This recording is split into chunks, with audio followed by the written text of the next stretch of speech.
ఇశ్రాయేలు మాట్లాడుతున్నాడు, నాయనా ఇప్పటికే నాకు ఇష్టమైన కుమారుని కోల్పోనాయా, వీని కూడా మీరు తీసుకుని వెళ్ళిపోతే నాకు పుత్ర శోకాన్ని మిగులుస్తారేమో, నాకు వేదన మిగులుస్తారేమో.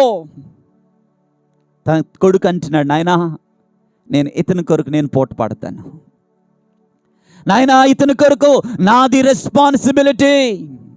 ఈరోజు దేవుని బిడ్డలారా ఆలోచన చేయండి. దేవుని వాక్యాన్ని వింటున్నప్పుడు మనం ఎప్పుడైనా ఎవరి గురించి అయినా పోట పడతా ఉన్నాం. మనం ఒక దైవజనుడు ఏమంటాడు తెలుసా, ఈరోజు మనం రక్షించబడ్డానికంట ఎంతోమంది కన్నీరు కారిస్తే ఆ కన్నీటి ప్రవాహంలో మనం రక్షించబడ్డాం.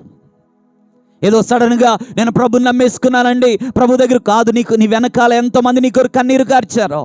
ఈరోజు దేవుని బిడ్డలారా మనం పూట పడగలుగుతున్నామా?